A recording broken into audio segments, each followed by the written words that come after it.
Hi, I'm Jim. Welcome to the Unbound Performance Podcast, where we explore the world of sports and performance mindset training.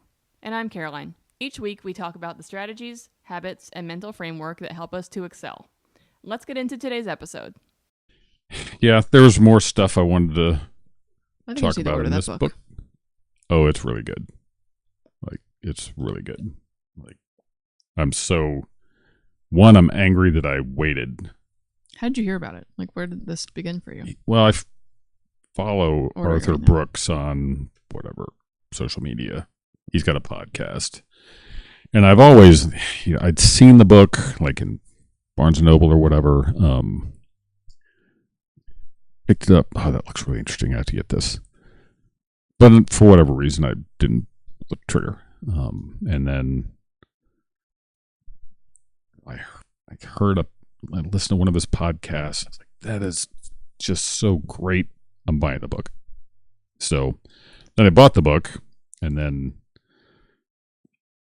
because the subtitle is the second half of your life, finding your purpose or whatever, I figured out that I have moved in this direction, just by intuition, good fortune, whatever. But then I said, I need to go ahead and read it. Yeah. And I'm what a fool I was to not have read it immediately upon purchase. It's just outstanding. At some point towards the end of last episode, talked about this woman who's later in her career's finance type and uber successful, but she had said something to the effect that she really preferred to be or to consider herself special as opposed to happy. And she considered herself that way, or she would rather consider herself special in terms of her accomplishment than happy. And she said, anyone can do the things it takes to be happy. Go on vacation, spend time with friends and family, but not everyone can accomplish great things, which is wow. One, I applaud her courage to go ahead and actually say that. Say it out loud. That's a lot of self-knowledge. And that she would say it to another person who's very thoughtful. But I thought, at some point, she may already be getting there. Yeah. She's in trouble. Mm-hmm. And that's where she recognized her performance was not quite what it used to be, and her successes were fewer and far between. Then what? And that's, I don't know, when we reduce ourselves to that, we've really dehumanized ourselves. I think using the term reducing yourself too, because it's not just it's sort of the opposite take on, I put value, or I think I'm only worth whatever.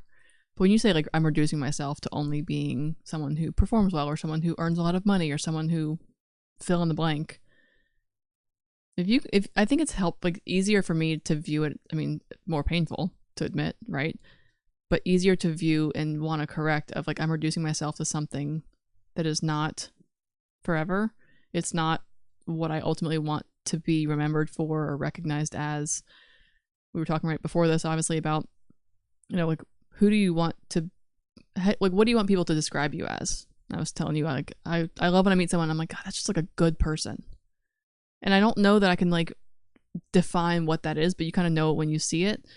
And that's something to me that you can carry through friendships, through work, through parenthood, if you have it, through marriage, if you have it, forever.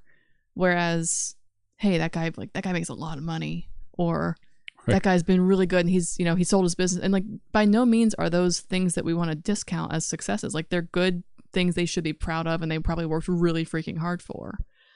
But I don't want to define that person as that. I would way rather, at the end of the day, say I knew someone over my lifetime that was just a really damn good person and helped me when I needed it, or was there to lend an ear, or always smiled at my kids or whatever those things are, I'm not going to be like, oh yeah, well, and he also did this, or even put that success first. Like I'm going to, whether it's a guy, I'm saying using a guy as an example, but I think you have those people in your life where you just know, like you're one of those for me, for what it's worth.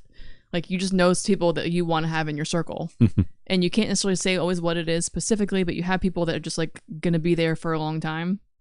And to me, that's way better than, like, yeah, if I tell people about you, like, yeah, we won state championships together and you coached and you were really successful at Gibbons and all this, but before that and after that, it's like, but here's why we stayed in touch this for all this time. Like that's to me what's more important than, oh, well, he won a lot of state championships. Like, yeah, you worked hard for that and that's a great accolade, but that's not who you are to me.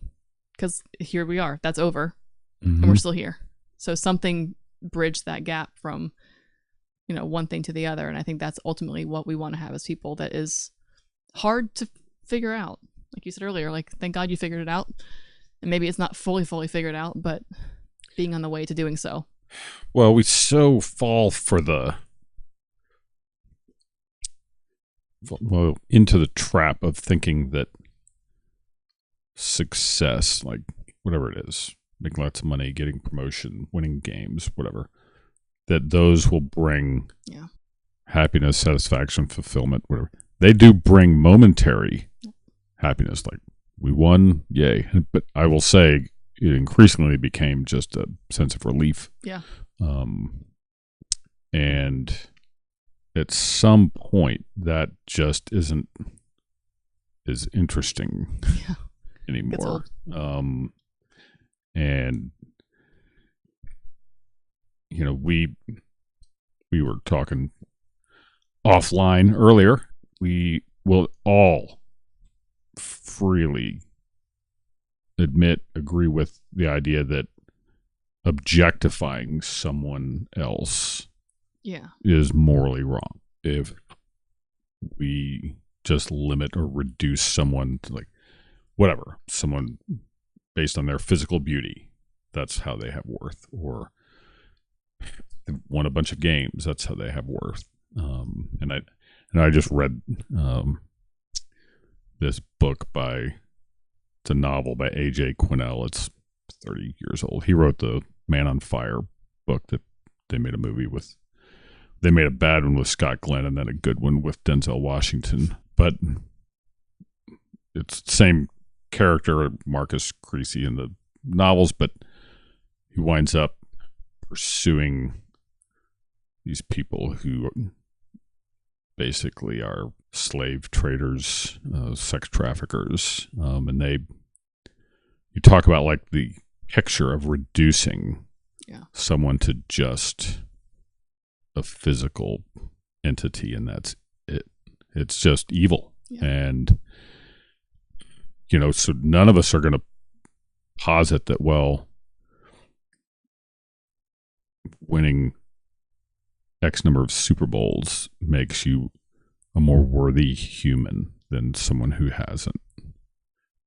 Now, honestly, though, in our culture, like, we do elevate that. And I totally understand it. There's, you know, nothing wrong with that on a healthy level. But, and you can acknowledge, like, yeah, they worked really hard. Now, the trick is, like, when we also acknowledge that as wrong as we think objectifying someone else is, we routinely do it to ourselves. We reduce ourselves to this object, you know, where, you know, we talked earlier, like, I'm looking in the mirror when I'm 17. How shredded am I? What do my arms measure? You know, you probably weren't worrying about how big your arms were, but different kinds of measurements, I'm guessing. And that never ends. Like, you never arrive, you know, and then always one, what's the next goal? And then now what? And I think it's one of those things too where you have to also ask yourself, like, for what? Yeah. Like that's a big realization I've had more recently is I figured this out like 5 or 6 years ago, but I'm back here again, like remember what you figured out. Why? I train hard because I enjoy it. But like, what am I training for that I need this to have this measurement of like what's good enough or what's enough? Like, why do I have to burn X number of calories, or why do I need to be able to lift X amount of weight? And when you can like be honest with yourself and say like, well, there's no reason for me to need to do that. Like, figuring. I mean, if you enjoy it, great.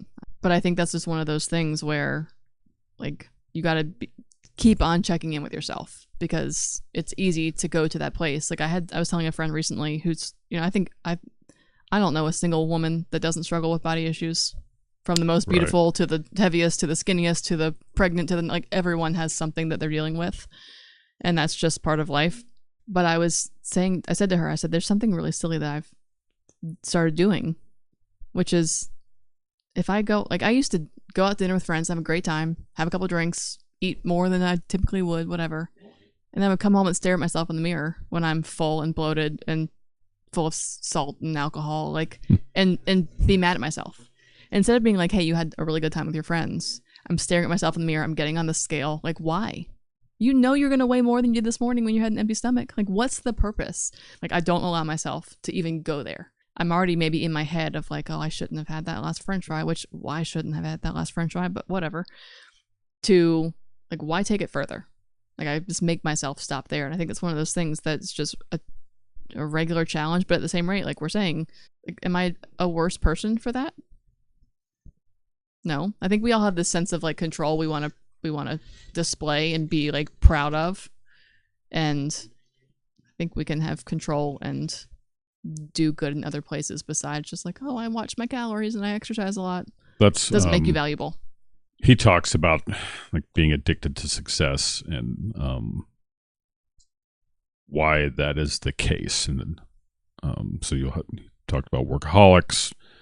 They're addicted to work, but it's not the work that's doing it. It is the required successes and feeling like this is the only, I can't slip back. I've got to keep going. And they kill themselves working for money, power, and prestige because these are forms of approval, applause, and compliments, which, like all addictive things from cocaine to social media, stimulates the neurotransmitter dopamine.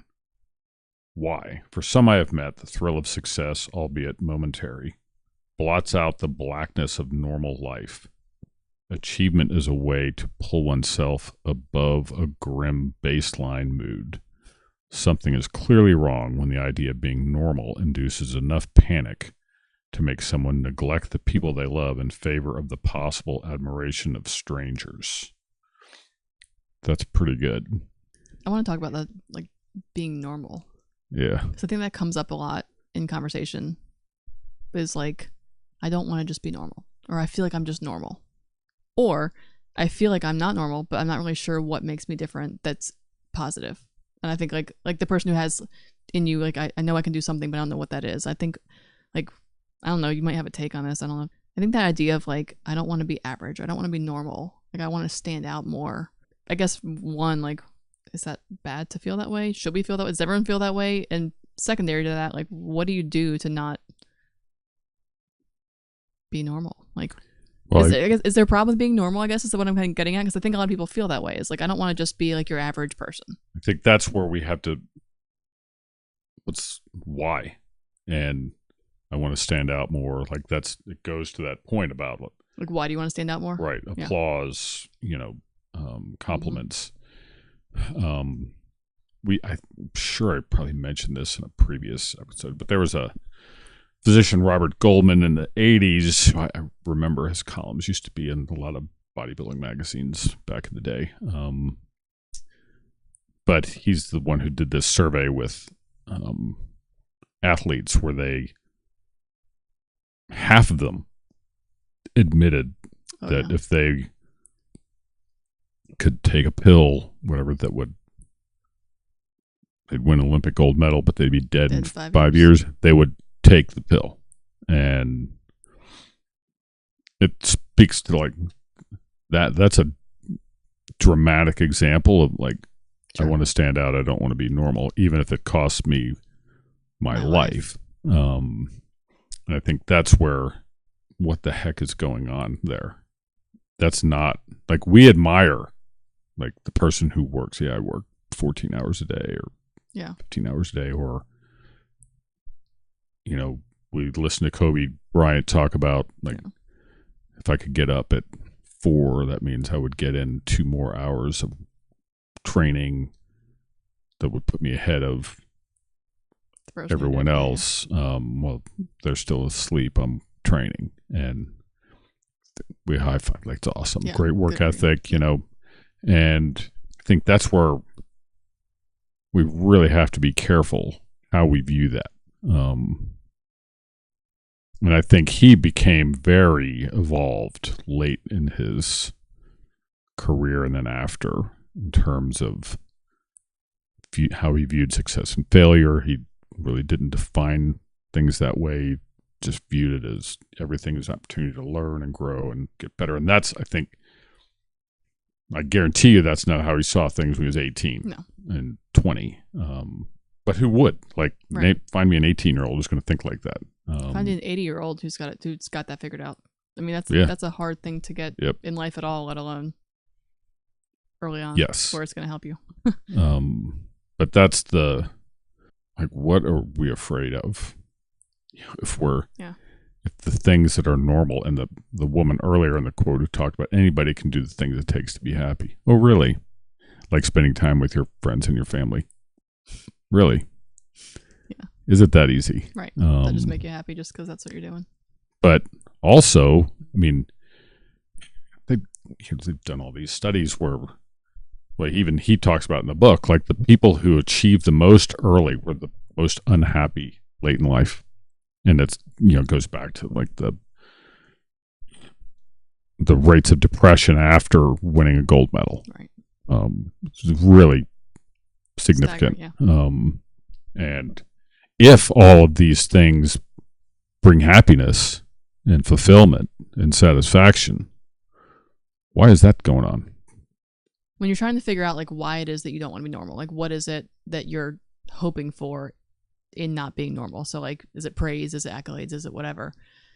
That's a hard thing to admit to yourself. It's a hard thing to sit down and really say like, yeah, it's because I want other people to think I think we tend to say, well, I want to be successful. I'll make myself proud if I achieve these things. Like, what are some things that, or some journal entries or some meditations or some like prompts to ask yourself to be able to get to that deep place where you can be honest with yourself? Because that's hard. It is hard to sit down and admit to yourself, like, yeah, I want people to think that I'm really impressive, or I want people to think that I'm really strong or beautiful or drive a Ferrari or whatever it is. Like, and those are all very vain things I just point out, but they tend to be high on the list for people.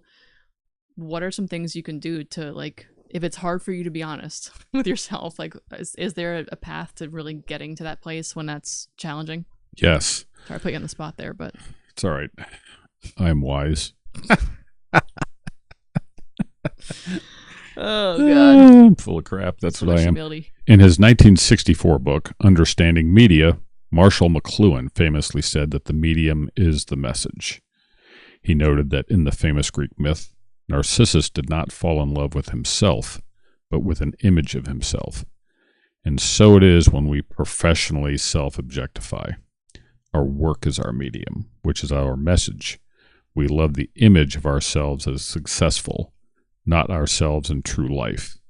But you are not your job, and as I have to remind myself, am not mine. At root, self-objectification is a problem of pride.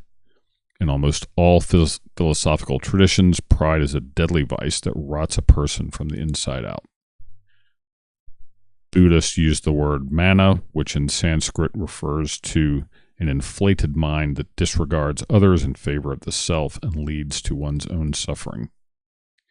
Thomas Aquinas defined it as an excessive desire to one's own excellence, leading to misery.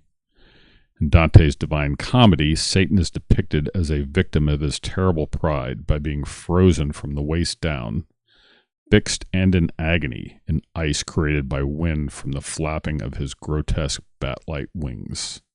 Pride is sneaky.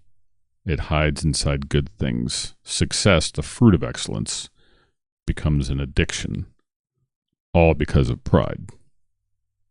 Pretty heavy. Yeah. He even goes on further. A cousin of pride is fear. A lot of people addicted to drugs and alcohol say that they stay addicted because they are afraid of normal life with its struggles, stresses, and boredom. Success addicts frequently have a lot of fear too. Fear of failure.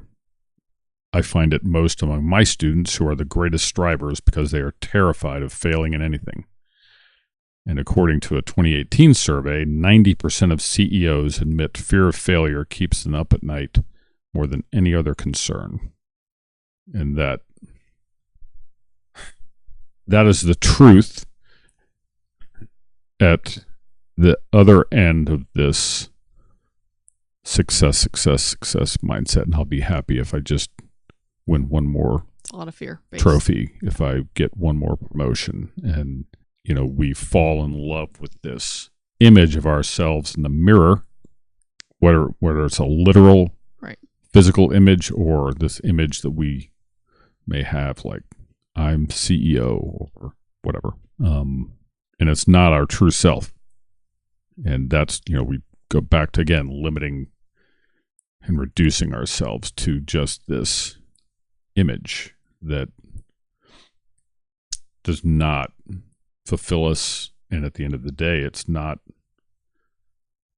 even what we're created to be. It's not who we are. It's not how we're wired. So do we start by defining that image and then trying to sift out the things that are? Well, I always go back to Jim Lair's 3 questions. What are we chasing? Why are we chasing it? Who are we becoming during the chase? I think establishing, like, why am I doing this? What are the reasons why? And you have to be brave enough to admit real reasons. You can't just say, like, well, I want to provide for my family, or, if you're fully self-actualized, maybe that's why you're doing it. But usually there's a lot of ego and pride and fear to be found in all of that. We talk about perfectionism and, your joke about, job interview. What's your greatest flaw? Well, I'm a perfectionist. Like, yeah. Okay. Right. But perfectionism all stems from fear. Yeah. And so if your answer to that first question of what are the 3 questions? What are we chasing? Okay. Why are we chasing that? And who are we becoming? Yeah. Let's say what if we're chasing success or monetary success or something, and the reason we are is because, and you can be self-actualized and say, because I want people to think that I'm successful, or I want to have X, Y, and Z things. Like, where do you go from there though? Because I think it's one thing to be able to answer that question, but how do you get back and answer question 1 differently next time and have that different? Why do you want people to think you're successful? Like, I know for me, like, I can use me as an example.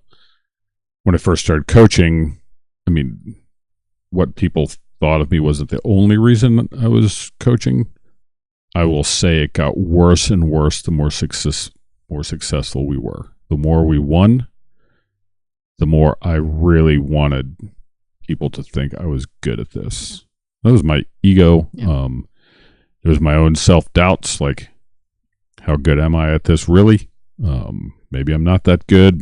Maybe I'm not as good as someone whose team's won all these championships. Maybe I'm lucky. And I think you have to be brave enough to really take a hard look at why you're doing this. And there's a reason why the more we won, the less satisfaction I got out of it. And it was just a relief. And then it was like, okay, now we have to win again. And it just never was going to end. And it's one thing if you view your mountaintops as like, you're just progressing, and it's not, you don't want to arrive and all of, which I do. I want to keep getting better and learning and growing. But if you think that getting to that mountaintop is going to, like, this is it, then you realize that's not it. Well, I guess I get to that mountaintop, then it'll be it. Yep. And then you never run out of mountaintops, but you never find what you're looking for. Yeah. So I think that's the benefit of journaling and writing these things down, because it forces you to really think about this stuff and put your thoughts down to organize them, and you come to the realization, wow. Yeah. Whereas if you just kind of like daydream about it, I think it's much more difficult to come to these realizations. That was pretty heavy. I'll be ordering this book for sure. Yeah, I think it's one of those things where it's like we hear that, writing it down. I know you know all the statistics for those types of things, but I think it's one thing to like have it in your head, and that's where I think it's the darkest and the scariest, because it's one thing to go there in your head, but nobody else knows about it. It's one thing to say it out loud to someone, because once you say it, it's not in the air anymore. But when you write it down, and sure, you can throw the paper away and whatever, but like there is something, I think, for me, and regardless of the statistics that you have for it, it's like putting it on paper and seeing yourself. I've journaled before. Seeing yourself write it. Yeah. Especially when it's like a thought that you realize is like so stupid or ridiculous or just like irrational. I for a while was doing just like free journaling. I didn't have any prompts. I was just writing whatever came to my mind. And I would write some things and be like, and it would be a regular thought that it was not a new thought. Or like, why would I possibly think this to be true? And I think that's one of those things where, like, if you've gotten to the point of accepting it or realizing it in your head, then it's scary to say it out loud. And it's hard to talk to people. It is very challenging to share your deepest, darkest things that you can hardly even admit to yourself with someone else. But writing it down is, what's the, is it Jim Lair's, is it the Leading with Character workbook? Comes with a journal. Okay, so there's that one. Yes. Okay, that's the one I was going to order. Yeah. You said that's like hard. That's like a really challenging. Yeah, it's not easy at all. Even like when he was writing the book and he did the journal, he was in his 70s and pretty self-actualized dude. So that's the hardest thing he's ever done. He did 3 times. He went through the journal 3 different times. It's 150 days. 10 minutes a day to a brilliant legacy. Yeah. I think I'm going to add this to my cart right now. I mean, he is awesome. Yeah, I think that's one of those, like, I think there are steps to take, but when you can put it down. Yeah. I think that to me is where it gets meaningful, and it becomes a reminder. You can go back. I think I like to go back to I don't do it often, but I have gone back to my journals from the beginning and see my thoughts and see how they progress. And I think to me that's also very meaningful to help you see progress, because it is, I think when you're in a place where you feel like, okay, I'm realizing this, it's hard to get out of it. When's this going to end, or when am I going to be fixed? I think is always the question we want to answer, right? But like every day, like it's chipping away. It's not going to be tomorrow. It's not going to be next week. And that sometimes can sound scary, because when you're in that place of wanting to make a change or realizing that you want to be a better person, not just win the game, having a process that's going to take you along the way just can be like a little handhold, I think. Yeah, and